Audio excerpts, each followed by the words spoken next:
Alors, la fertilité féminine décline avec l'âge, sûrement, et cela de façon inexorable.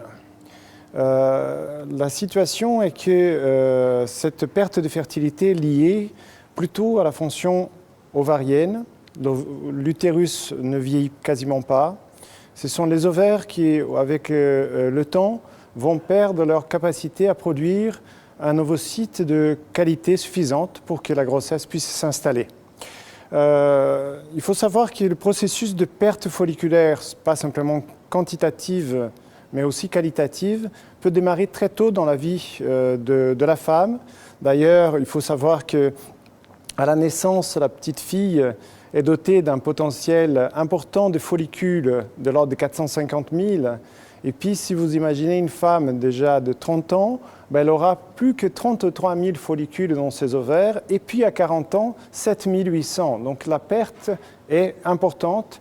Et le problème aussi, c'est qu'il ne s'agit pas simplement d'une perte de la quantité.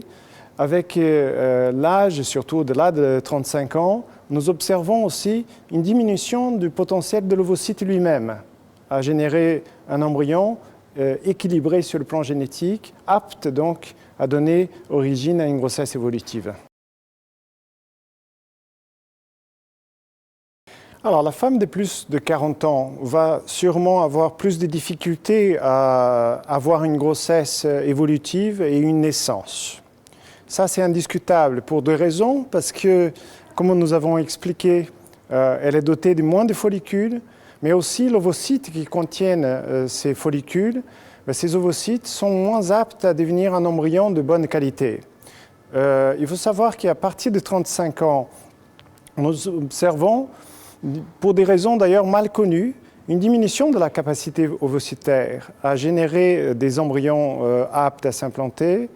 Nous observons donc une perte de la fonctionnalité de ces cellules qui vont être associées à une augmentation du taux de fausses couches, c'est-à-dire il y aura plus d'embryons génétiquement déséquilibrés, et puis dans certains cas, l'absence d'implantation embryonnaire. Donc par ces deux mécanismes qui sont beaucoup plus importants avec l'avancée de l'âge, qui deviennent très importants et très déterminants à partir de 42 ans, 43 ans, voilà, donc on observe une diminution nette du potentiel de fertilité de la femme, et ce potentiel n'est pas corrigeable par des traitements médicaux habituels. Nous ne savons pas aujourd'hui comment réparer l'ovocyte qui a perdu sa qualité en médecine actuelle. Et puis peut-être dans l'avenir, on aura ces solutions, mais nous ne disposons pas de